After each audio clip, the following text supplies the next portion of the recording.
Take a trip with us to Nilbog. Just promise not to drink the goo. Oh my God! If you get sucked into the Matrix, we will sing the phone for you. Do you believe in fate?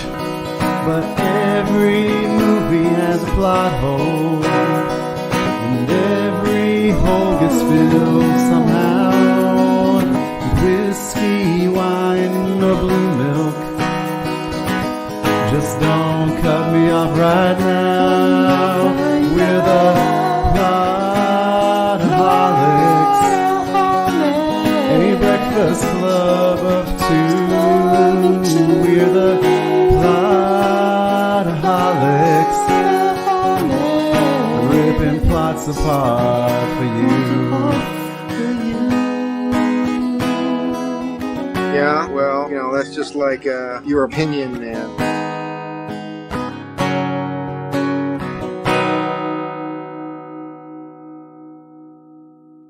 Hey, everybody. Welcome into another episode of the Plotaholics Podcast. I am Shane Wilson, and that one over there is Bryan Tan. Hey-o. How are we doing, Mr. Tan? Not too bad. Not too bad at all. Good Okay. day. You hear me? Because I'm hearing myself talk twice. I mean, you sound good to me. Oh, all right. I just have to get over that I'm hearing myself. I mean, if you need to turn your echo cancellation back on... Well, no, if my echo cancellation is causing an issue, then... Well, I think it was just that the two of our echo cancellations were causing an issue. That, because of the way that it works is... And you might just, turn... Because I can hear myself a little bit, too. We might just turn our mics down a little bit. The problem with the echo cancellation is that... Now I can definitely hear myself.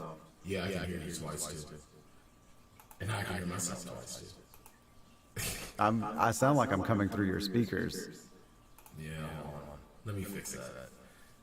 See, this is why we need producers, man. Hold on. All right, is that better? Yeah, that sounds good. All right. So the problem with the echo cancellation is, and who knows if this will sound better. All I know is that the echo cancellation tends to whenever we have crosstalk, it tends to cancel each other out. And so it gets a little garbled, Garbled. And this is an issue that is particular to StreamYard. So, Gotcha. we were. They'll fix that in the next update. I mean, it's always been there. It's always been an issue with StreamYard. Is that the echo cancellation is a good idea. It just kills the audio quality. It just doesn't sound good. So Makes sense. I hear you.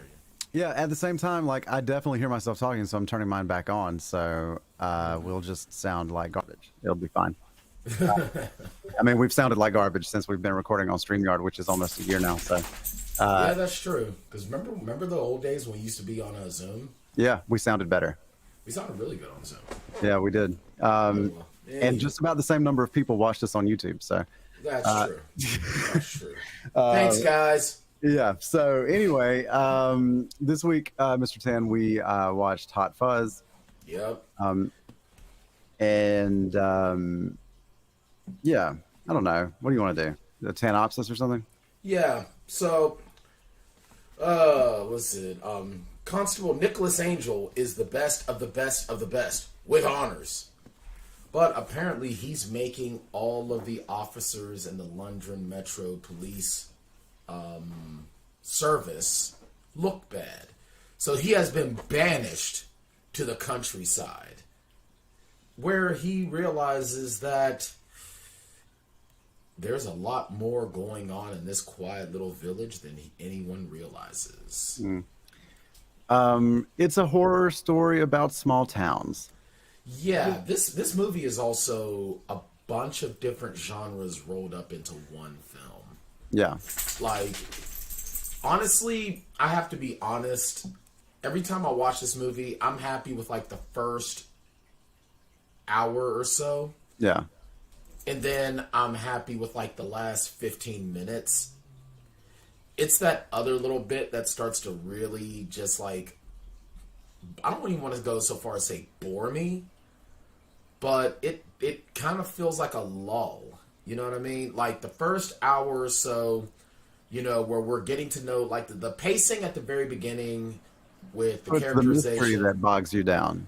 The mystery of it does start to bog down a little bit because it loses a lot of the momentum that is established early on. And then it picks up to like 75. Is it that it's 75? Is it that there are too many pieces to the mystery? Like, does it take too long? Like, because I feel like it takes too long. I feel like I'm glad that they. Here's the thing, and this is going to sound like me down talking something that I asked for. I do like it when movies take the time to really tell you the story, so that it kind of eliminates the guesswork. But it's difficult to find that happy medium where you can tell the story and still keep it fresh and interesting. Yeah, I think it's meant to be like that. And the reason that I think it's meant to be like that is because, like, it's supposed to be frustrating. No, it's supposed to be frustrating because this guy is the only guy trying to do this thing, and he keeps getting stonewalled. And so, like, I think that it is form meets function. I think it's absolutely supposed to feel that way. And you know what? I never thought about it that way. That it's supposed to frustrate us, the audience, the same way it frustrates Nicholas, right, because character. He is us, right? Like, we are all outsiders to this town, just like he is, and we see it. We can see it plain as day, right? Like, but he's getting gaslit by all of these locals. We're seeing it. We're seeing the weirdness the same way he is, and we're like, huh? What? And he's in the same boat. Yeah, and for a long time, it just feels like the police are like inadequate or incompetent. Because they are. But they're also a part of it. Like, the police chief is. Yeah, well, I mean, if the police chief is in on it, then he sets the culture of it, right? Right. So he's the one that has created this culture in the local police department that will allow this kind of thing to go on, right? What does that sound like? I mean, I don't know. Anywho. Every system ever. Pretty much, yeah. But I'll tell you what, I love like the first hour. I love like the first, like this is a 2-hour movie with credits. So you figure this movie from, you know, opening credit to, because there aren't even really opening credits either. No, it like launches right into this like voiceover about Angel that is like. And shout out to Simon Pegg for like really getting the physicality, man. Simon Pegg, because here's the thing, you know, after watching Shaun of the Dead, you really wouldn't expect him to be like a physical dude, but he gets at it, man. This was, and this is for those of us in, you know, those of us across the pond here in the States. This is only our second time, unless you were a big fan of his TV show, because a lot of people here in America are fans of British comedy. But unless you watched his show, this is only the second time we saw him. Yeah, I think that this guy is like kind of criminally underrated. He really is. Like you figure he's gone on to being in a mainstay in 2 of the top franchises. We're talking about it's not even a reboot of Star Trek. It's almost like Star Trek 616. Right. But also in Tom Cruise's Mission Impossible series. He's become a major important factor. Like right now, the Mission Impossible franchise used to be Tom Cruise and Ving Rhames. They were the guys, you know. And then, you know, in Mission Impossible 2, you know, he had a couple other people, but it was still, you know, Ving Rhames was still very important. Then it ended up becoming, you know, Ving Rhames and Simon Pegg as Tom Cruise's Crab and Goyle. So he is a very underrated character, a very underrated actor, because he can be serious, he can be funny. And right now he's voicing, like his thing right now, he voiced Headmaster Phineas Nigellus Black in Hogwarts Legacy. You know, something that sort of strikes me about him, like we've talked about this with other actors in the past, but there are some actors that are just always who they are, right? Like Tom Cruise is always just Tom Cruise. Yeah. But this guy becomes whoever he is playing, right? Like he's like he is like He's the indistinguishable. Nicholas Angel character is very different from the other characters that he plays. Yeah. Whereas like Tom Cruise is always the same. Ethan Hunt is the same as, like, I don't know, who's another character of his that's not Maverick. Well, Maverick is Ethan Hunt. They're all Ethan Hunt. We are all Ethan Hunt. We're all No, Negan. we Ethan are Hunt. not. I wish we were, but we are not. Yeah, I'm not gonna climb a rock with no rope or nothing. Yeah, he's always the same. Joel McHale is kind of always the same guy. Yeah. Well, except for in what's that, Becky? Not in Becky. Becky, he's kind of. I mean, he's always just. He has a little bit of Winger. He's always Jeff Winger. He's always Jeff Winger is Joel McHale. Right, exactly. Yes. You owe me a Coke. If you've ever watched Talk Soup or any of his hosting jobs, like like He's Jeff Winger. like he's not really an actor. He's just him. He's just Joel McHale with a different name. Right, kind of like Ryan Reynolds. Ryan Reynolds is always the same. And I love that he makes fun of himself. Was the worst movie we've ever seen. Which was was it the remake of the haunted house? I can't remember the name of it. Oh well, I was thinking of Green Lantern. Well, that too. Well, no, he was still Ryan Reynolds in that. He just tried. He just had a green animated like for a comic book movie. Like Green Lantern just felt really sad, like the whole time. Green Lantern is like the guy who's really, really cocky going to the dance that thinks he's all about it, and then the girl like leaves him for like someone else, and he's just like sitting Robert off Downey in the corner. Jr. Yeah, yeah. Robert Downey. He's definitely Green Lantern is Robert Downey Jr. of the '80s. No. I'm saying that the girl leaves Green Lantern at the party for Robert Downey Jr. Oh yes, absolutely. Because Green Lantern, it sort of reeks of like it was like you had Batman and Robin, which was like the most comic book bullshit ever, right? Yes. And then we sort of go in the other direction with like Daredevil and some of those shitty like the initial shitty gritty reboots, right? Like where we were trying to be grittier, but like we hadn't figured out how to do it yet. Yeah. And Green Blade Lantern was the only one that did it, right? is a part of that phase. Yes. And then immediately after that, well, even sort of at the same time, honestly, you get Iron Man. Iron Man, they figured it out. Blade was the only comic book movie at that time that got it right. Blade, the original Gritty Blade. stuff, yeah. Yeah, Blade, and actually Blade 2, and I mean Blade 2, where Blade 2 slipped up, was it tried to add comedy into the grit. Well, and it then wasn't we got Batman Begins right around this time too. right, but A little later, right, than Green Lantern. Right. The whole point, though, is that Simon Pegg immerses himself. Yeah, he's into these actor. characters. Yes, he is, because Ryan Reynolds and Tom Cruise are performers. Right. Exactly. And that's okay. I mean, they've got the charisma and the look that sells the ticket, so it's cool. For a particular set of roles, they're perfect. Right. You can even throw I'm trying to think who just literally came to mind. You can even throw Star-Lord into that as well. Chris Pratt. Because Chris Pratt always plays that goofy guy. Yeah. It's just that now he's the ripped goofy guy. Now he's the ripped goofy guy, which I feel like he was better when he was a little chunkier. I really liked him in Wanted. I really thought he was so funny in Wanted. I think he's a funny dude. I feel like he's not as funny now as he used to be.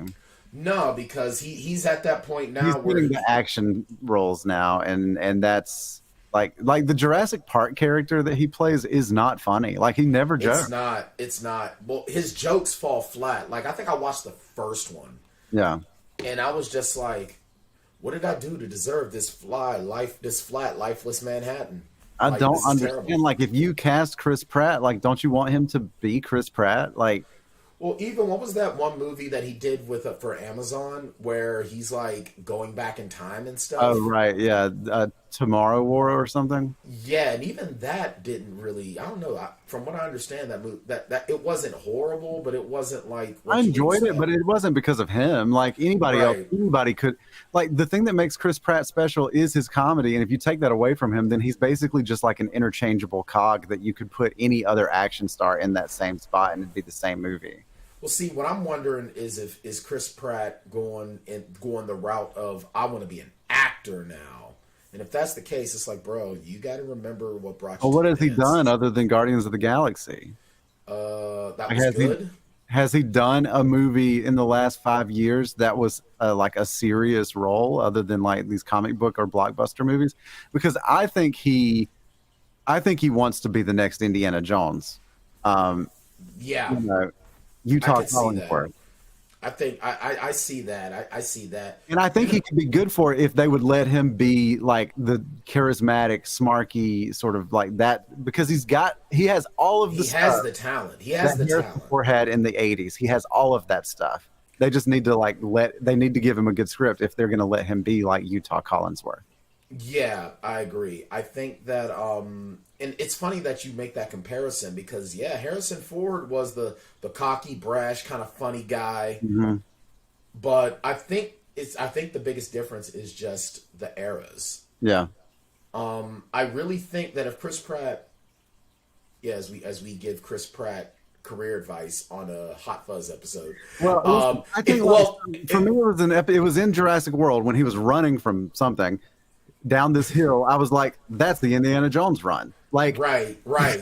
Well, what I'm thinking is that if he really wants to sort of change the look of him, he should probably do a lot of what Jim Carrey did. Jim Carrey stepped back, did some of these indie films that were a little bit more serious. Eternal Sunshine of the Spotless Mind, a favorite on this show, and do something like that. I do think that Chris Pratt is a better actor than these blockbusters have allowed him to be. Far better. He's a far better actor. He's got his presence when he's on screen is really, really good. Yeah. He's shown in the MCU films he can be emotional when his emotions are so realistic. I mean, when you look at Infinity War, that was real. And like, yeah, we're hating on Star-Lord. It's Star-Lord's fault that that Thanos was able to get the snap off, but because he was irrationally emotional.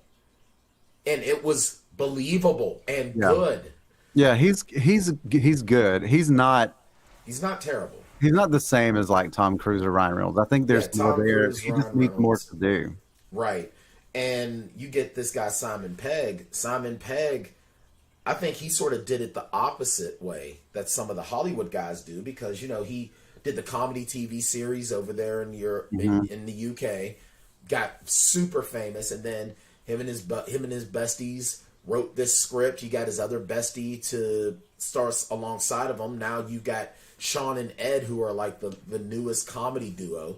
Yeah. But then you've got Nick Frost and him as actors who are that new comedy duo.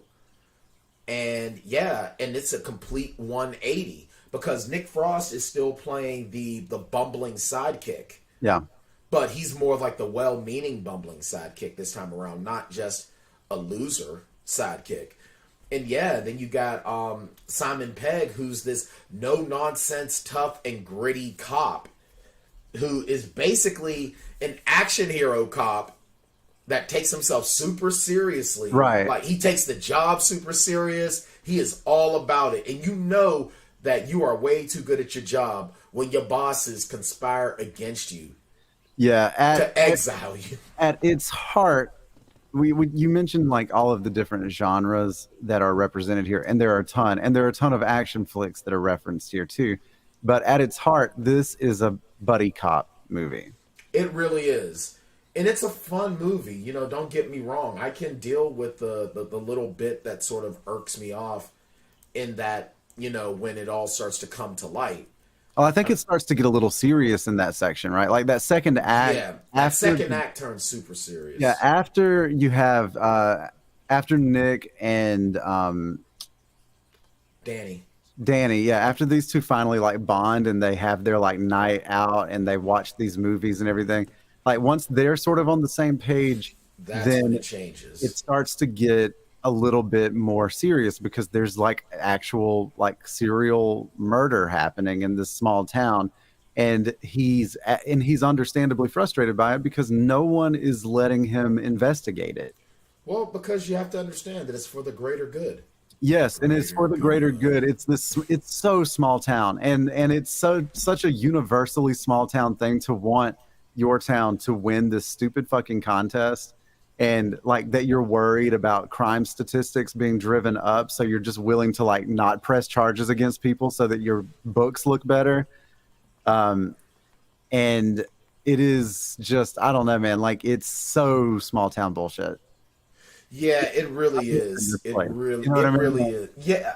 Well, because it's almost like they're a town. I don't want to say they're a town that time forgot, but in a lot of ways they are. You know, once you get out of Sanford, they don't care a thing one about anything outside of Sanford, as long as Sanford is what's up. Yeah, as long as it's like pristine and beautiful and that it can win. What is this contest again? I don't know. Greatest village of whatever the piss. Greatest village, yes, of course.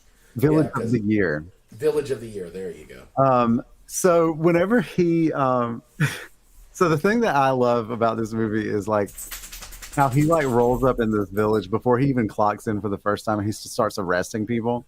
Yeah, you got. Or even like the scene where he busts the guy with the illegal arms stash. Like that was so wild. It really. Well, I love the fact that he's in the bar and the kids are just having a good old time, and he goes up to the one kid. When's your birthday? He goes 29th of September. What year? Every year. Get out. Yeah, I was like, that kid had it figured out. The other He did. Like whimpering. But... I love the one kid. Out, and the bartender's like, another cranberry juice. No, I'm good. Like he is so, but that's the characterization. He's so oblivious to anything that's not the job. It's right. So, it cost him his woman, right? Like he. Yeah, dude. Like, you know, if you love law enforcement more than you love Kate Blanchett, well, yeah, bro, you gotta just. I love. We talk about throwaway gags that we love. I love the throwaway gags in these Edgar Wright, Simon Pegg vehicles. You know, it was like, does Bob look like someone I'd go out with? It's Dave. Hello there. Right. He's like, Bob, hi. Like, I love that. I love little bits like that. It's just right. Or even when he goes into the crime scene and they're all in their like hazmat stuff, and and he goes up and starts talking to the wrong person, and he goes, "I'm not green." And he goes, and she's like telling him all this stuff, and he's like all emotional. He goes, by the way, you realize that window is broken from the inside. She's like, thanks for proving my point. Yeah, like, right. Really? Well, why are you even in on a crime scene then? Like, what are you doing? Like, well, what are we doing with ourselves? There were some throwaway gags that I liked too, and now they're all like slipping my brain. Well, I especially appreciate the fact that you go from Bilbo Baggins to the swarmy brother-in-law from Our Idiot Brother to Bill Nighy, like as the sergeant, the deputy inspector to the chief inspector. He's like, you can't just make me disappear. Yes, I can. I'm the chief inspector. It's right. like, oh. And everyone's all happy to see him go. Like, he thinks he has support of everyone. It's like, nah, dude, we actually all hate you. Right. Bye. So Angel is trying at least to teach Danny some things about like how to be a cop, you know? Yeah, because Danny even says, I just want to do what you do. But you do what I do. No, you do all this cool stuff. Right, exactly. And like he teaches him how to be like observant, right? Right. And he's like, what's this guy's deal? What's this guy's deal? And it's just a bunch of people walking through town, but they all end up like circling back around and being problematic, right? In some way. Like this guy in this baggy tracksuit ends up like trying to rob the grocery store, right? And so they give chase, and this is our first clue that there's a lot of people in on whatever this is. Right. Because they like radio each other like that there's something going on so that they can interfere with the chase. Right. There's always a little something that, and what's funny is it goes to show that even though his instincts, I think part of the problem that he runs into, and they even brought it up with the guy who was their sergeant the last time, was that he came in from the big city with these big city instincts. His instincts are spot on, but everything looks what it is, and it's driving him nuts because his instincts are telling him, you know, when your nature is telling you something, and like you were saying earlier, you know, the gaslighting. Gaslighting doesn't have to be aggressive. Right. It can be very, very passive. But actually, I think the passive gaslighting is actually worse than aggressive gaslighting. They're not telling him that this stuff isn't happening. They're just saying that it's not a big deal. Right. And then at first it's not a big deal. This is just the way things are here. You've got to learn to adapt. Good. It's for the greater good. Like, these people were cleanly decapitated in a car accident. Right. That does not happen. Yeah, or a collision. That was one of the things that I liked a lot. Was like the little word level, like they changed the vocabulary because of, you know, like force is too aggressive of a word. So we're calling it service now. Right. It's like, we can't call it an accident. Well, why not? Because an accident means it wasn't meant to happen. Right. I love it though when he has to go look for the swan. Piss taker. Right. Mr. Peace Staker, piss taker. Come on. Sorry, Mr. Staker. Now, what does your swan look like? Yeah, and this swan, there's sort of two Chekhov guns in this thing, right? Like, one is the sea mine, and the other is that swan. Yeah. That ends up like coming back around. I love the swan bits. Like, the every swan time bits are really good. Or when the swan is in the car with them. Like, that's so good.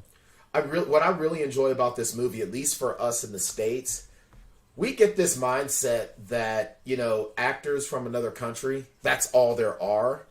So this movie feels like the who's who of British actors. Like, the only ones we didn't get were Daniel Radcliffe, Rupert Grint, and God, why is her name failing me? I'm exhausted today. Hermione.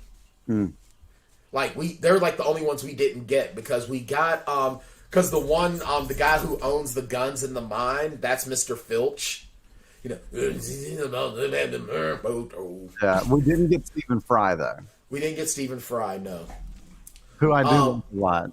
Yeah, you know what though? We did, but we got well, no, we didn't get the other. Did we get him? The one guy from Community, Oliver. Was John Oliver in this? No, I don't remember. Okay, no, so we didn't get him either. But we still got a lot of British acting all stars though. But I don't know how active John Oliver was at this time. I mean, he was doing. I mean, maybe him and Simon Pegg just aren't buddies. Yeah, because I mean, not everyone in the UK know each other. This is 2007. True. This was before John Oliver was on The Daily Show. That's true. That's a good point. But I don't know what he was doing over there. Who knows yeah, what? Who knows? Like that guy's probably making more money than like Jamie Foxx over there. Who knows? But so I love how you brought up, you know, he's not even clocked in for work on the first day. He arrests all these people. He arrests Danny because he looks at Danny. You're not going to drive that car, are you? No. And it just slams into it. So he arrests Danny, arrests all the kids that are hanging out outside. And of course, we meet the police chief, and we find out that Danny is a cop, and you know he's getting introduced to all the different cops. So we're learning who all these cops are. You know, one of the cops was actually the kid Noel from Shaun of the Dead as well. Mm-hmm. Where, you know, and the one thing though, you want to talk about culture shock for us here in the West. Only really the police, like in the cities, are armed because they have universal gun control. Yeah. But when you live in the country, people have guns because you know you've got farms, so you got right. You know what I mean. You have hunters, so you know it's kind of funny when you're talking about it's like, oh well, you know, you have to realize that you're not in the city anymore. Everyone out here is armed. Everyone and their moms out here is armed. Who? Everyone. No, they said the farmers. And who else? And their mothers. And their mothers, yeah. That was one of the bits that I liked a lot. That was a great bit. That was a fun bit. I especially love when he's introducing him around and, you know, evidence room. Interrogation room. Right. I also really liked the physical bit where he's giving chase to that guy and he just hops those fences. Yeah, that he couldn't hop in Shaun of the Dead, but he hops them perfectly. Exactly. And he's like, "What's the matter? Never gone through a garden before?" So Nick Frost tries to do it, just face plants. Through it. I wish he had like run straight through all four of them. Like just That would have been great. Just Kool-Aid Man the whole way. British Kool-Aid Man the whole way through. For sure. That would have been amazing. But like at the center of this thing is this mystery about who is killing these people, and Right. it all sort of boils down to this like land dispute, and the contest, the Village of the Year competition. Right. Well, I think the one aspect of it too was like, I'm sorry, the actor and the actress, they absolutely deserve to be murdered for how they destroyed Shakespeare. I'm sorry. Oh God, You thing, don't put the Cardigans into Shakespeare. that was so funny though. It was hilarious. Kiss like when Romeo was supposed to already be dead, and he kept coming up for more. Like, But woo, love me, say that you love me. no, Oh my god! and like the show silliness of it all. That was probably that was among the best bits of the movie Yes, right that there, was because good. it so comes out of nowhere, Yeah. and they're just sitting in the audience like Yeah. you But can't it's like look away small from town that, shit too, right? Like because the locals love it. right? They're all about it. Except for the village council, everyone Right. loved it. Then there's this newspaper guy who has some information on him. He gets offed in like some pretty gruesome shit. Yeah, here. that was pretty intense. Like that was very like the death scenes are very, very cool. I love the murder scenes. Like this is some great Yeah. this is great visual storytelling, great makeup, great visual effects. Did you notice the names, like the last names of these people and how they sort of like corresponded with what was going on? No, I missed that. So you have the porters who run the pub. Yeah. You have Merchant, who is like a land developer, right? Okay. You have Messenger, Tim Messenger, who is the journalist for the Sanford Citizen. Oh, I see where we're going with this. Right. Like it's not universal, but it happened often enough where I was like, does that, you know what I mean? You have Leslie Tiller, who is a florist. Oh, wow. I like this one, Reverend Philip Shooter, who is the priest that ends up having those guns up his sleeves. That is all wow. Dude, good on you for picking up on that, because I so missed that. Dude, we're all over the place with this, but the thing is with this movie, it's for a movie that is so first act, second act, third act payoff, it's really all over the place in these first two acts. The third act, which is just a cluster. Oh my god! But so action, good, dude. Like it's so good, but again, those action scenes are so chaotic that they're all over the place. But I think the chaos of this movie, with this sort of neat freak by the book character as its lead, is its charm. yeah, he comes to find out that basically, like the homeowners association, for lack of a better word, right? I Like hate those. it's the Night Watch Association. Is that what it's called? Yeah, it's they're basically the neighborhood watch. They're the citizens group that sort of quote unquote polices the police. NWA. Yeah, they work with them, and they are this sort of cult that's totally for the idea of the greater good of the village, and the police chief is the leader because we find out that his wife was murdered, and he kind of went crazy. Right. And so that really makes him a very, very sympathetic villain. He's kind of a sympathetic villain. Yeah, and it comes down to Danny faking the murder of Nick Angel, so that he can get him he away. can get him away from everybody, right? Nick confronts everybody at this meeting. He falls through into the catacombs, finds all the dead bodies, including his yada, yada. predecessor, who they said just snapped and left one day. Right. Yeah, turns He out. ends up. He launches this plan. Like they've got all these arms now at the police station. Thanks from to the heist earlier. Yeah. Well, it wasn't so much a heist as it was a seizure. Yeah. And so he loads everybody down. He finally gets the rest of the I don't want to use the word force, the service. Yeah. Well, it's funny how they get the entire the rest of the police officers to sort of band together with him. Right. But a lot of it is because of the relationship that he built with Danny, because they're following Nicholas because they're following Danny. Like they respect Danny, which was really, really cool. This was a really cool thing to see how the entire group of them bonded. Yeah. And of course, it was so cool. It was like, man, the action scenes were brilliant. Like, the final, that final half hour where he basically from the time that he's at the gas station and he sees the movies on the wall that he had watched with Danny, and he buys the sunglasses. From there to the end, it was just nonstop. And we're hearing some of the music from Lethal Weapon. And there are even shots at the end that look like Bad Boys 2. Right. The spinning camera, right. And of course, where Danny, he does the Keanu Reeves from Point Break. Yeah, there's so many scenes of them running around shooting two guns out in front of them.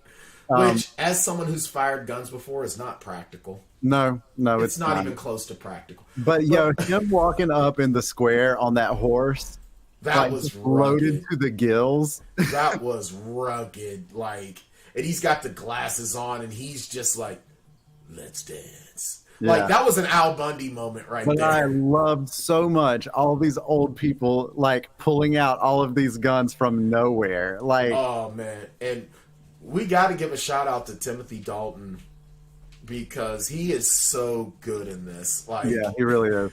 And he gives away the plot multiple times. Mm-hmm. After you've seen this movie a couple of times, you notice that every time he's on screen, he's giving the movie away. Yeah.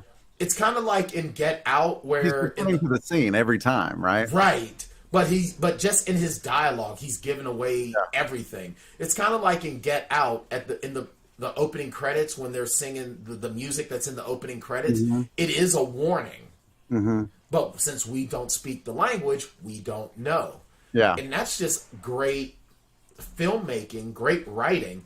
But also, I think some of those were also, I remember hearing that some of that was sort of Timothy Dalton purposefully breaking the fourth wall, improvising. Which, I'm sorry, I think that Timothy Dalton doesn't get enough credit because he was the most comedic Bond. Yeah. He wasn't the Bond that anyone really... I mean, isn't it safe... I mean, I'm not a huge James Bond fan, so please correct me if I'm wrong. But Timothy Dalton is not the most popular Bond. No. He's not even a liked James Bond. People want to forget that he was ever Bond. It's usually Sean Connery. Yeah, it's Sean Connery. People will give Pierce Brosnan love. They give him his flowers, admit that he was not he got saddled with some bad scripts. Right. And then Roger Moore. He got a lot of love. He gets some love. And Daniel Craig got love for a while. Yeah, Daniel Craig has gotten a lot of love for a while, but then he's shown he don't need to be James Bond because he's Benoit Blanc. That's right. I do declare. But yeah, I mean, we've discussed doing Bond films. I feel like we should consider doing the most highly rated of each of the Bonds. Of the Bond eras. Yeah, I mean, we only have two choices from Dalton. We only have one, George Lazenby. Who? Exactly. He was the Australian Bond. Oh. But with Sean Connery... Dude, he's done so many movies, man. Yeah, Sean Connery was Bond 5 times. Roger Moore, nope, 6 times. Then Roger Moore was like 7, it looks like. Wow. Didn't Connery come back for a Bond, though? Yeah, that he was interrupted by George Lazenby. Okay. Like, that Lazenby guy was in 1 on Her Majesty's Secret Service, and then Connery came back for the next one, Diamonds Are Forever. Oh, okay. And then it was... So I feel like you're doing a Sean Connery one. So he was in Dr. No, From Russia with Love, Goldfinger, Thunderball, You Only Live Twice. Thunderball doesn't even sound like a James Bond movie. No, that sounds like a porno. It was like a post-apocalyptic, like, sports movie, like Razor Ball or something. You know? Roller ball. Right, yeah. But it looks like Roger Moore got, like, the bangers, like, on his resume.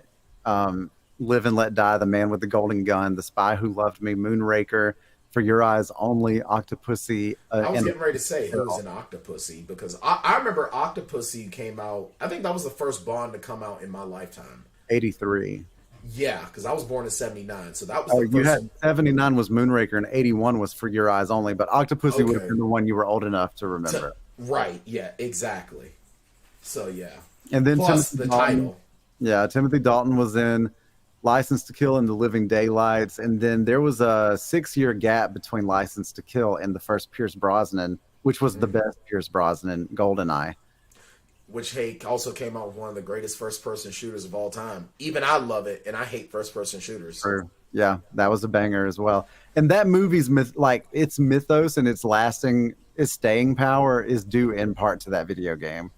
Absolutely, and I mean that game recently it's not only gotten a remaster, but the original is actually been ported to Xbox Game Pass as well. Nice, and then Daniel Craig like obviously minutes. after that. So yeah, but Timothy Dalton is so good in this movie, and he probably gets scooped worse than anybody. He gets the worst. Mm-hmm. He gets the model stabbed up under his chin. He's like, help! It is very painful. Yeah, the final boss battle sort of happens in this model city that is like a miniature version of the town, and he trips and falls. He's about to try to stab Nick Angel, and he trips on a car, like a little bitty car, because a little kid had the car there. And then he trips, falls on the church steeple, and it goes through his neck and up through his mouth. Yep. And I think initially everybody thought, oh, he died, right? It went through his head or whatever. But then he's just talking, and it's and then what's worse for him is when they're doing his mugshot, they have a thing wrapped around it, so he's like. How much would that had to hurt to break? Couldn't you just get something to lift him off? 1, 2, 3, lift? Yeah, how do you even do that? I don't know, man. Get that some. Shit was I don't know what it was made out of, honestly. It looked like rock, but it probably wasn't. But I mean, I don't know. Couldn't you or something? Well, the way the Bryan Tan brain works, those pallet mover things that they have the 2 metal things that go into the 2 metal arms with the wheels in them that go into the pallets, and then you just jack them up. Bring one of those from the grocery store because they got them. Have him stand on them, and then just. I mean, this is tough. Because this is a really good question, actually. Because it's not going through any major organs. He's not going to die. He's in a great deal of pain. Yeah. But it hasn't hit any organs or any arteries or anything. No, it's just right up in this soft spot here. So do you really just bring paramedics in there and just let's pop him off of there? Do you use some sort of you probably use some sort of local anesthetic to sort of numb it? Yeah, use a local, and then, the problem is that they always say that when you're any sort of impaling, you never want to remove the object, otherwise you risk bleeding out. So that's probably you're gonna have to cut it, which is kind of what they did. Right. Which is kind of what they did. They cut the thing off to get him off of it, and then they bound it. Yeah. But I mean, I think you would have to take him to the hospital before you get him on a lineup. Dude, that just shit. You want to talk about, like, honestly, could you have just, like, killed me, please? I don't want to have something sticking through me like that. That sucks, dude. Because you're going to have to get skin grafts. Like, that shit ain't going to just heal on its own. Yeah, he is, he gets the bad end of it. Well, and then Chief tries to escape, and the Swan takes care of him. Yeah. And of course, we had the Hound from. Which is great because there were so many jokes throughout about how, like, oh, did the Swan blow up the house? Oh, did the Swan do this? Oh, the Swan can do anything. But then the Swan actually does end up saving the day. Right, man. Hey, sometimes you just gotta let that Swan wander. That's right. We also got the Hound from Game of Thrones in this one, which has Lurch just yarp, yarp. He lives with his mom and his mom and sister. Are they as big as him? Who? The mom and the sister. Same person. Right. It's like, oh. Yeah. There's a lot of, this is very British type humor. It's like humor based on words, like, and like how words can mean different things, right? Right. And just the way they talk, because a lot of the times it really seems like the British speak, at least in comedy, very, very quickly. And you have to be really sharp to catch it. Because, I mean, anytime you watch a television show or a movie that's British-based, the dialogue is so snappy. Yeah. I mean, because, I know 2 British people that, I talk to. But they're very good at, like, like, the only reason why they're British is because the accent. It's not like this quick, witty, snappy dialogue like you get in their television. Uh-huh. That's why, I even told Sharon, I said, you know what? I would brave a plane ride just to go to the UK, just so I can see what it's like. Yeah, I want to go there too. I mean, hey, I might even stay. Who knows? Let's see. What are we doing next week? We haven't decided. We're on this thing now where we're just going on the fly. Yeah, I kind of want to do The World's End because I've never seen that one. That's like the one of the trilogy that I haven't seen. I don't think I've seen it either. Yeah, let's do that. What's it streaming on? Do we know? I have no idea. At World's End? The World's End. The World's End.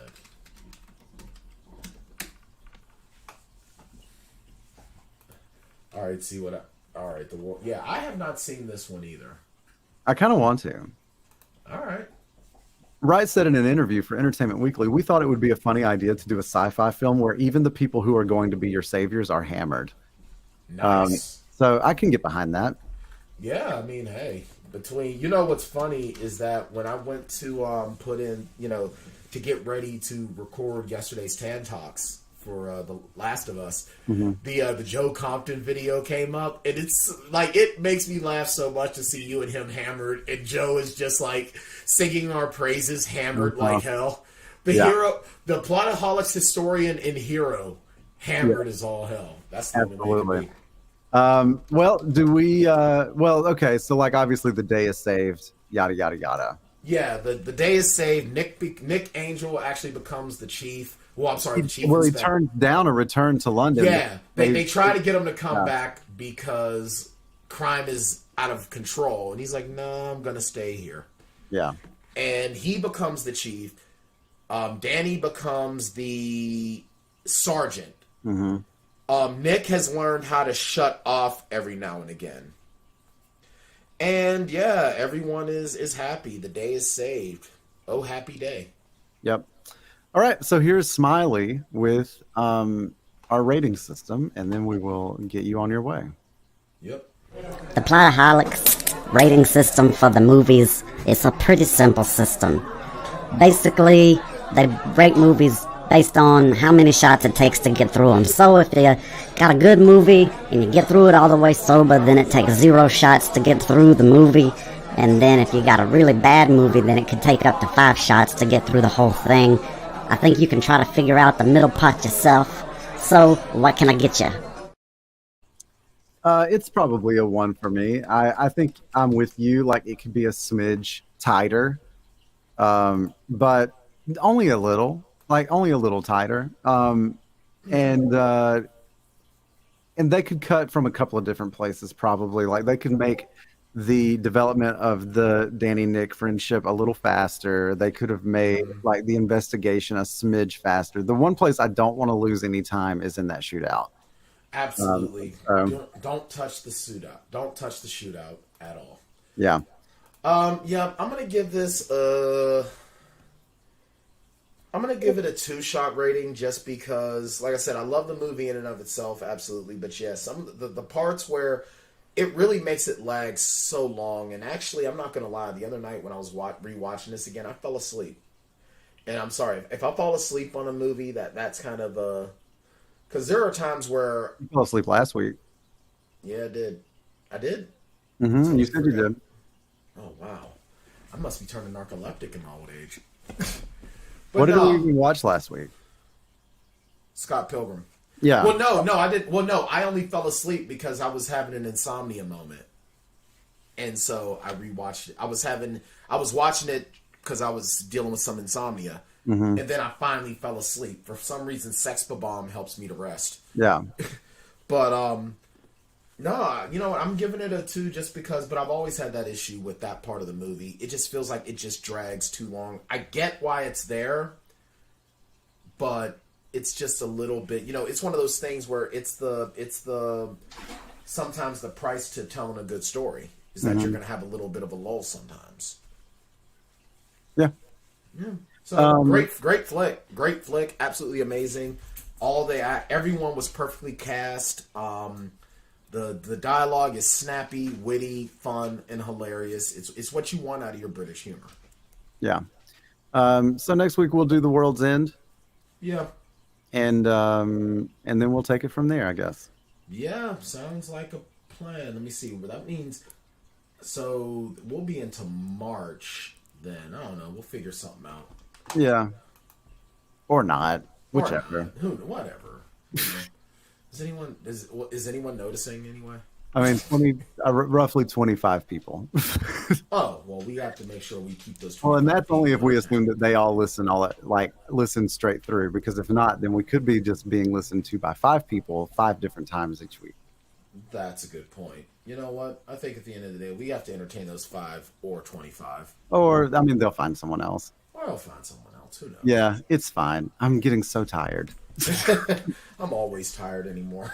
But anyway, we will talk to you guys at least next week. At minimum next week. All right. Bye. Take a trip with us to Nilbog.